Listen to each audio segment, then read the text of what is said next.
Hey guys, so today I want to report on the most secure, the very best encrypted email providers, and I'm sure you've seen other channels that tend to do these lists frequently, where they report that X or Y is the very best web-based encrypted email provider. Well, today I'm going to tell you what the very best encrypted email provider, and that is, drum roll, Thunderbird. It's just a fact. We can talk about who is the most trusted provider, who has the best track record, but when it comes down to it, you are the most trustworthy person. And because you trust yourself the most, do you really want to rely on a third party? I decided to do this video for more clarity. Now, I've always told you guys this. If you want the most secure email, you have to encrypt it yourself. It's just a fact, and we need to talk about it, especially with all of the stories that I have covered, such as my root certificate abuse, where the HTTPS in your browser that you rely on for encryption is delivered by parties like Cloudflare, which, by the way, in case you aren't aware, Cloudflare even has the opportunity to do man-in-the-middle attacks. So you have to realize that Cloudflare is what is providing this HTTPS, and because of that, you have to trust that party. This is why I talk a lot about Tor Network and I2P Network. Quite frequently, with hidden services, I always recommend you guys to use the hidden service option anytime you have a chance. And it's for very good reason. It's because there is no other solution, at least in the browser. And so when we talk about the best encrypted email providers, the best one is the one you set up yourself.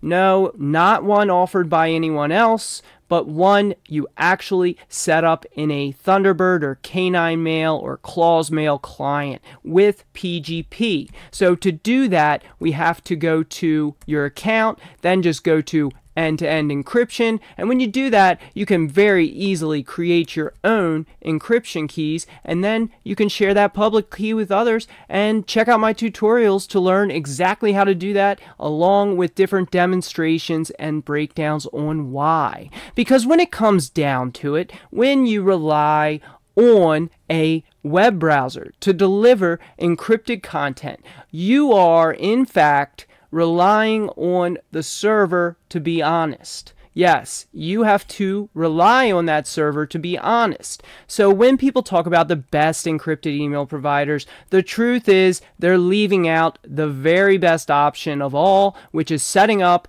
another account on Thunderbird, or setting up your existing account in Thunderbird. And by adding PGP and conversing with parties who also you have shared your public key with and you have their public key, very easy to do. And you can check out my earlier tutorials where I cover all of this, including checking fingerprints, which is another important thing, because when we are talking about the threat of encrypted email, when we talk about this, a lot of people mention the very best encrypted email providers, but one thing they leave out is you still have to trust that encrypted email provider.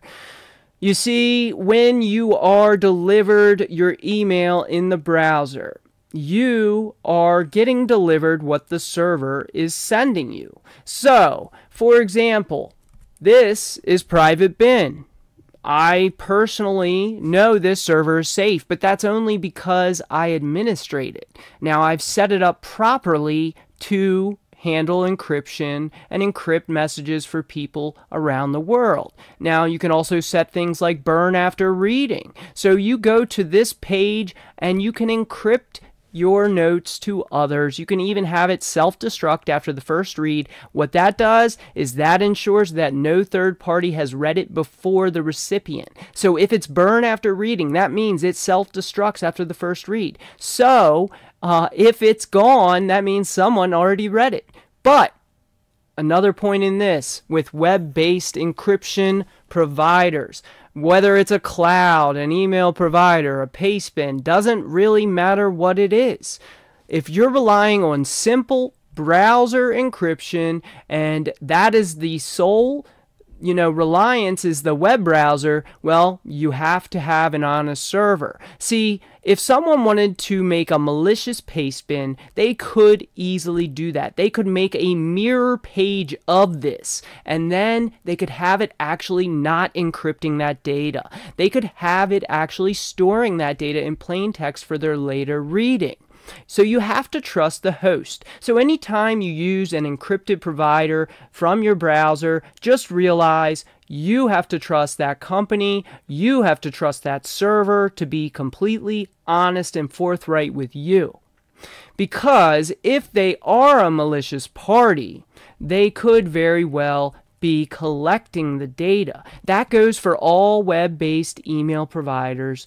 Doesn't matter which one. I don't need to make a list because it applies for all. It's because of the weaknesses in our modern infrastructure on the internet, where we rely on HTTPS, and when we rely on HTTPS, we also rely on other third parties to manage that security. So when we look at this and we see the connection is secure, and we can see how it's proven secure if it is an HTTPS. This one is not. So this one handles encryption for transport using the Tor client on both the web server and the Tor client in the browser for Tor browser users. So a superior option is always going to be a .onion or a .I2P site, because the encryption is secured through the actual end-to-end encryption in the hidden service EAP site protocols. So when I open up the server for this particular paste bin, we can see that I have the directory open, and we can also see some of the files that are related to this server. So if I do cat hostname to reveal the contents, you can see that the domain matches right up here with the onion address. And that's because these are the files used for this encrypted service. Now, at the same time, you still have to trust the server on the other end, because they can deliver you anything that they want to deliver you. And so even if you enter your passphrase, even if you're in your web-based encrypted email provider, that provider has to be honest. And if that provider is not honest, they could deliver you a mirror-like phishing page. They could deliver you a page that does no encryption, that actually reveals all your emails to third parties. So that is something you have to realize about using web-based email in general. You have to absolutely trust the provider in question. And I'm not going to make a list or even name names on it, because it's not even relevant. I've covered things like message safe, which in my content and video on root certificates and detecting abuse, where I cover some of this and the potential for man-in-the-middle attacks. I also covered it more recently with the European Union's plans to add a root certificate authority that would allow potential for man-in-the-middle attacks if they were so inclined. So when we're dealing with encryption, the safest encryption is the encryption you completely control yourself, where you create your own key inside of a PGP client or inside of something like Thunderbird, where you can just click add a key, you can create a new key. Then you can share that public key with your intended recipient. They can share their public key with you, and you have automated end-to-end encrypted emails. It's not a tough process to go through. So if you want to set this up, follow my tutorial. You can try the one for I2P mail. What's cool about I2P mail is you have a address at mail.I2P. So you have a hidden internal network mail address. Then you also have a ClearNet address. So you have your name at i2pmail.org. So you have that added enhancement that allows you to send it over to normal internet users and then also I2P mail users as well, which is a more secure option. Then you also have the option to add PGP, which I highly recommend for all email accounts. Now, with PGP and controlling your own encryption, you still have to rely on the other side. Because this is a two-way process, this is something that can only be done if both parties are cooperating on it. So exchanging your public keys is what allows you to encrypt emails to one another. Now, once you've already accepted it, all this is automated in Thunderbird. So it's a simple accepting their public key one time, and then you can choose to encrypt or decrypt anytime you like. So I can write a new message here, then I can write it to someone, X here, then I can also hit PGP, and then I can choose to encrypt that message. And if I do encrypt that message, it's going to be sent encrypted. But the key point here in this video is talking about web-based encrypted email providers. And the truth behind it is you have to absolutely trust that company. You have to absolutely trust their servers if you're relying on them to complete the encryption process for you in a browser. Same for paste bins. You have to trust that they are honest. You have to trust that they implemented it correctly and they're not using any kind of redirection or man-in-the-middle attack. So what we can see here is an example of a man-in-the-middle attack. See, Alice to Bob, sending over your key. Then what happens is Chris, this middle party in the man-in-the-middle attack, is receiving Alice's message and forwards it to Bob. So this could be done through numerous means, and that's why I use the word somehow, because there's multiple different methods to incorporate a man-in-the-middle attack on a network or target. And so Chris to Bob, send over your key, then, this entire process, Bob to Alice, here is my key, but Chris, the man-in-the-middle attack party, replaces Bob's key with his own key that he controls and is able to decrypt the data for. And so when we're talking about encryption, you have to really ensure, and that's another reason that fingerprints are so important, because if a man-in-the-middle attack occurs, the fingerprints will not match on the attacker's key. So that is why they're always, hampering about checking fingerprints. And always, before you accept a new key, you should always check the fingerprint, whether it is a PGP email or if it's a Dino messenger, where you can also implement OMemo, which is like Signal messengers type of encryption, and then you also have the option to use PGP in Dino, which I've covered in previous videos. But you want to ensure that that fingerprint matches. Same with Signal. When you open Signal, you'll see that there are safety numbers. Consider that like the fingerprint. As long as those numbers match up on both phones, you're safe and you're secure. But when you're relying on anything web-based, it doesn't matter if it's a cloud provider that offers encrypted cloud, doesn't matter if it's an email provider that offers encrypted email. You have to trust that provider. You have to trust that provider. And if you don't trust that provider, something could happen and you just wouldn't know. And that's why I always do tutorials that help you be independent from everything, that help you not have to trust third parties. So my tutorials are about creating your independence from third parties, doing your own encryption, which is the only way to be sure it is secure 100%, as close to 100% as is possible. And you can avoid things like man-in-the-middle attacks as long as you're checking the fingerprints. And I really want to bring this home on this topic because it's so vitally important, and so many channels list off the very best web-based email encrypted providers. But the truth in the matter is you still have to trust the company. You still have to trust the party you're communicating with, as always, because when you're using end-to-end encryption on Thunderbird, you're actually encrypting those emails offline. So that's the key point here. When you're handling the encryption with a client offline, whether you're pasting an encrypted message from a GPA or another type of Cleopatra PGP client, or if you're writing an email in Thunderbird, that encryption part takes place offline before it even reaches the internet. On the other hand, when you're using a web browser, you're relying on HTTPS and you're relying on the promises of encryption. But the reality in this is that you are relying on a third party, multiple third parties, in fact, especially when you're just relying on HTTPS. And I'm sure people wonder why I'm so focused on Tor hidden services and I2P EAP sites. It's because the encryption is also performed. So you may have, for instance, an I2P mail account. Now, with I2P mail, the encryption also takes place during the routing from you, the email sender, to the actual recipient and the email server in the middle. But because you're using PGP, you're encrypting all that data offline before any packets even reach the internet. So you can be assured that no middle party has tried to manipulate it or decrypt that data in stream, because of the fact that you're doing all of the encryption offline.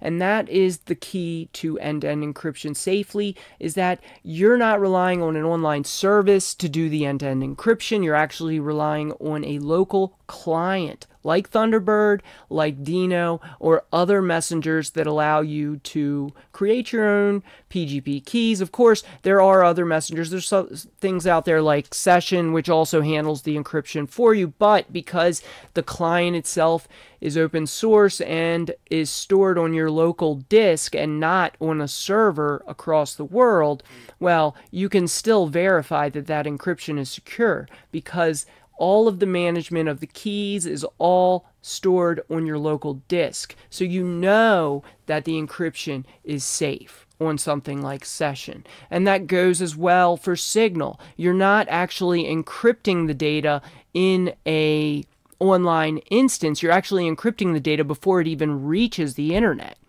So that's the key here to maximum safety with encryption, is just handling it yourself in a local client. Then once you've encrypted the data, only then do you hit this send button. Same with a messenger.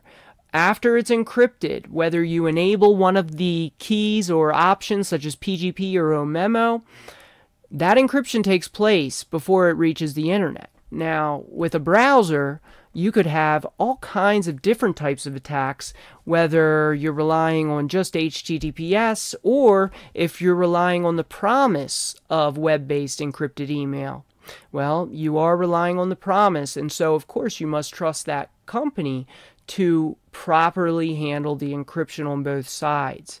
And I encourage people to try out Thunderbird, to try out the tutorials. You don't have to use I2P mail if you're not interested in that, but it is an excellent option. In my opinion, the I2P SUSE mail setup is possibly the very best of all encrypted email solutions, and it's absolutely free, so you can't beat it.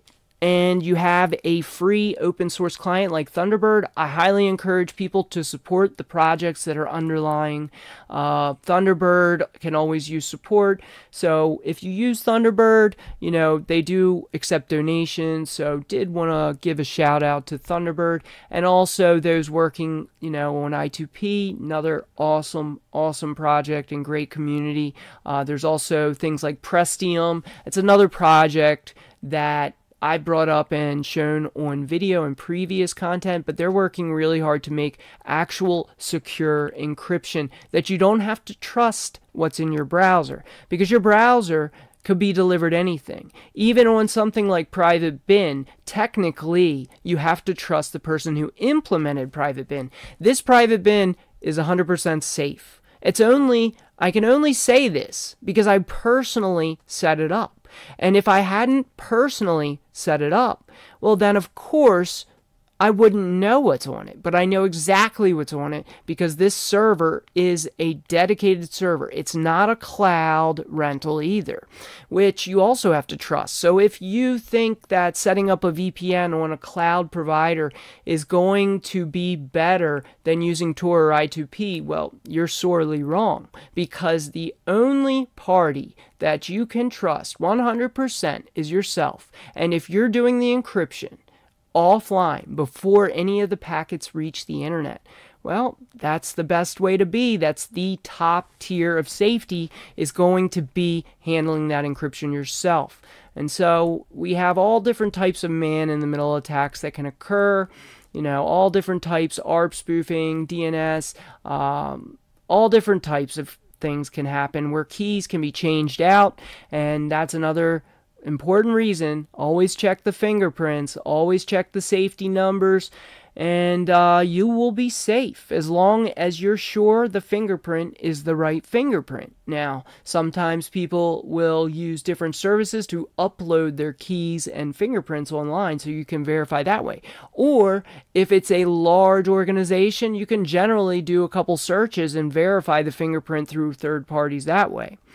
And, you know, the whole point in this video is just to talk about the fact that anytime you're using a web-based encrypted provider, you truly do have to trust that company. You truly do have to trust that service. Now, one of the things and one of the reasons I really harp on I2P and Tor hidden services specifically. I'm not talking about Tor over the ClearNet. Not talking about this. I'm talking about this. .onion.I2P.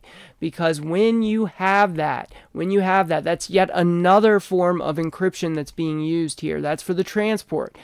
And we can see my keys right here on the server. So you can take a look at the public key here, which isn't a big deal. And, you know, you can see it's a bunch of gibberish is what it looks like. But it's the public key for the Tor hidden service. Now, the private or the secret key, you never want to reveal to others. Doesn't matter what kind of encrypted service you're talking about. Never share your secret or your private key with others. You only need to share the public key. And I've done several tutorials showing this. And so what happens is this onion encrypts end-to-end between the Tor client on this server. So you can see the Tor client right here. This is what's handling end-to-end encryption between my Tor client on Tor browser and the Tor client on the server. So this is another true end-to-end. But regardless of any of this, you still have to trust the other side, be it the server or the recipient. Of course, if you're sending an end-to-end encrypted message, it's going to be read by the recipient because that's who you intended it for. Now, when you're using a site in the browser, doesn't matter whose it is. As mentioned, this one is legitimate. Set it up myself. I can assure you the encryption is real. I can assure you the burn after reading is legitimate. But if you use another person's private bin, there's always the chance that it could be manipulated. Same with all web-based encrypted email providers. You have to realize that your trust is placed in them to not manipulate the page you're seeing, to not manipulate the login page, to actually encrypt and store encrypted all that data, because you don't have access to the server. You cannot audit the servers. You only have to trust. I should make it more clear. You absolutely have to trust the server whenever dealing with something that promises encryption in your web browser. And that is the facts of life, and I want to make it especially clear at this point in time that the only encryption that you can be assured of is the encryption keys that you generate yourself. That is it. That is it. So guys, I hope this was informative for you.